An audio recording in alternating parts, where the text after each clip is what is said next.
যে আল্লাহ তাআলা আমাদেরকে দীর্ঘ একটি মাস রমাদানুল মুবারকে সিয়াম পালন শেষে আজকে শাওয়ালের 1 তারিখে এই সুঙ্গাইগুলো এরিয়াতে ঈদের জামাতের ঈদগাহের ময়দানে একত্রিত হওয়ার সুযোগ করে দিয়েছেন। আমরা আমাদের হৃদয় নিংড়ানো মনের সবটুকুন ভালোবাসাকে উজাড় করে দিয়ে সিংহ শাবকের মতো গর্জন করে দেহ মন বুক প্রাণ উজাড় করে দিয়ে একসাথে সবাই পড়ি কালিমাত শুকর আলহামদুলিল্লাহ।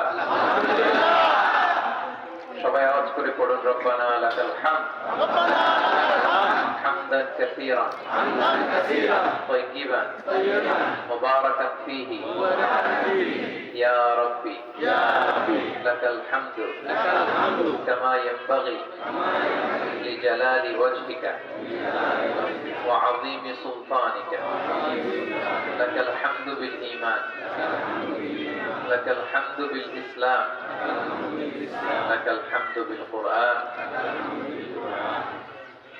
আমরা আল্লাহ তাআলার শুকরিয়া জ্ঞাপনের পাশাপাশি আজকের এই সুঙ্গাইগুলো ঈদের জামাতের যেটা আল ফালাহ সূরার আয়োজনে প্রতি বছর এখানে আয়োজন করা হয়।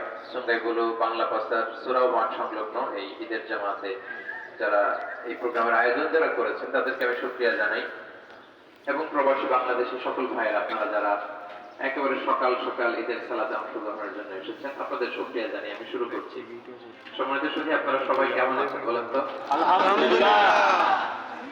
সবাই ভালো আছেন না? ইনশাআল্লাহ। আলহামদুলিল্লাহ, আমি ভালো আছি। আপনারা সবাই সুস্থ আছেন তো? আমিও ভালো আছি আলহামদুলিল্লাহ। দোয়া করি আল্লাহ তাআলা আপনাদের সবাইকে ভালো রাখুন, সুস্থ রাখুন, ঈমানের সাথে রাখুন। সম্মানিত সুধী, আমি প্রতি বছর সুঙ্গাইগুলোর এই ঈদের জামাতে অংশগ্রহণ করি এবং আমি অত্যন্ত সম্মানিত বোধ করছি যে আপনারা আমাকে প্রতি বছর ইনভাইট করেন এবং আমার একটা এক্সপিরিয়েন্স যে এখানে খুব